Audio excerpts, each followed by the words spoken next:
Welcome to another episode of the S Club with Sarah Oberbrunner, where we're talking about real life, relationships, and real estate.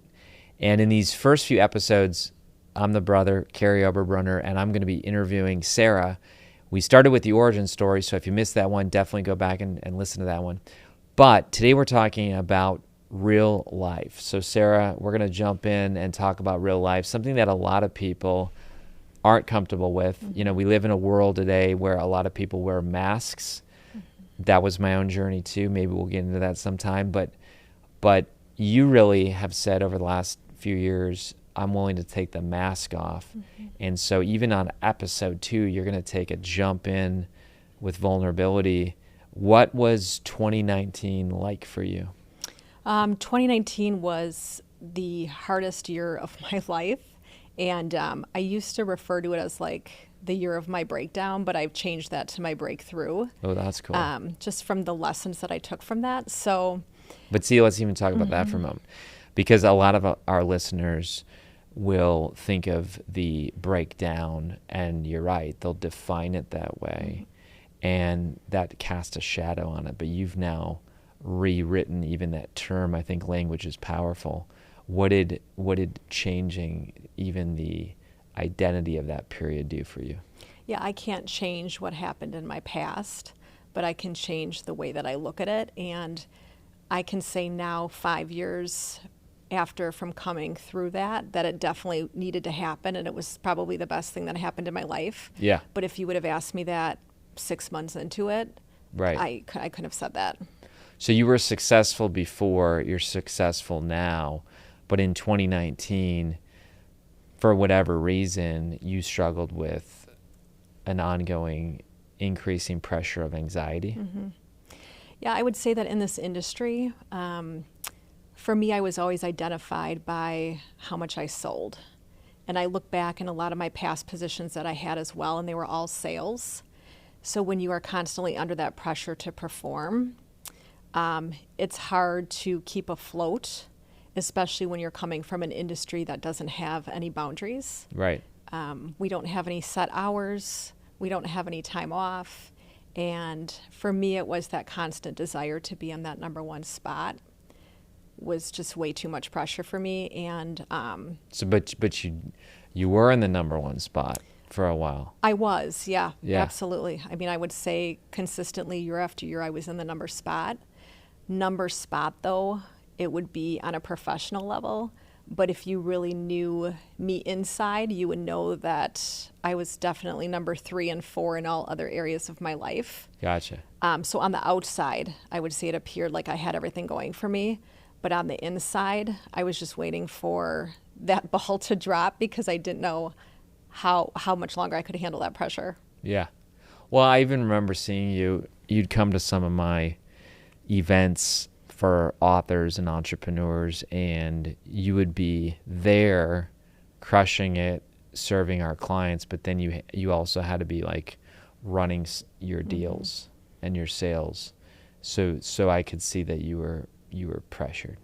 Yeah, and I would say when I was at your events, I apologize now, but I probably wasn't 100% present because my mind was always somewhere else. Right. Yeah. I get you. Mm-hmm. So I think that's common though, and we live in a world right now where media, in fact, there is a term called digiphrenia, and digiphrenia means that you have to exist in multiple places online. So like you have a LinkedIn persona and an Instagram and a social media, Facebook, email. So like everybody today exists in multiple ways. And so there is that pressure. There's another book called The Body Keeps Score, but you're saying that your body was keeping score even though on the outside everything looked okay. Yeah, I mean, I would go to bed and I would sleep with my phone, for instance, next to me in case I had to take calls, or I was just so afraid to check out. And I mean, essentially what it boiled down to was I was afraid of the silence, I guess, and not having the distractions. Yeah. So on June 3rd, kind of everything came crashing down. In 2019. Yeah, in 2019 for me. And It was, what ended up happening was I had a panic attack, and I never had that before. And I didn't know what was going on, but I knew at that point my life had to change because I didn't know what was going on. So I had built my whole identity essentially around my achievements and I would say independence. And those were the first two things that were taken from me in 2019. And when I didn't have that, I would say I didn't know who I was. Yeah. I think you said offline that you were talking with a counselor who asked you who you were and you didn't know how to answer the question. Yeah, that was the first question that I was asked. And I remember just staring at my journal, that I was supposed to be taking, just writing my thoughts in. And I didn't know how to answer that. Like I couldn't even fill the page. And then a couple days later when we connected, it was embarrassing, but it was also very sad to know that I couldn't even answer that question. And, my therapist had told me at the time, like, if you want to take this journey, you can get better, but it's going to be the hardest journey that you have ever done. And you have to be willing to commit to this 100%. And at that time, I knew that I really didn't have any other choice. And it was my goal to just get better. So, it was a rough road. I was doing inpatient and outpatient treatment for about 6 months. And thank God for my parents who came and lived with me. But I would say the day that I knew I hit rock bottom was the day that Dad had to come sleep in my bed with me because I just didn't want to be alone. Gotcha. Mm-hmm. So you obviously, on episode 2, you're already sharing this. Most people wouldn't do that. So what do you hope happens from people listening now that, they look and see successful realtor before and after, but you're sharing this kind of dark night of the soul.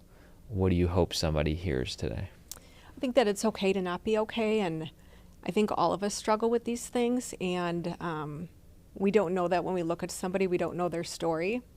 So even my close friends at this time really didn't know what was going on because, again, it was the perception that I wanted to create was that I had it all together. And, for me, building my identity on anything else except who I am in God is going to crumble. And that's what happened to me.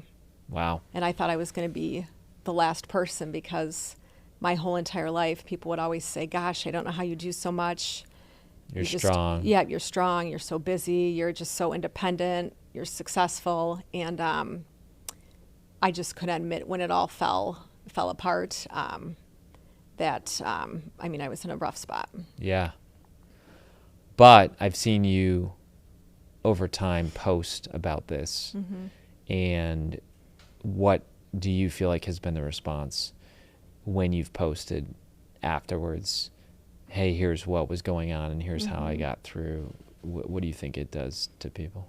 Yeah, I think people feel the permission to say their struggles and just to be honest. I know for me, you would always ask how I was and I would say, oh my gosh, I'm great, I'm busy. Like I love to say I was busy. And what is busy, yeah. Right?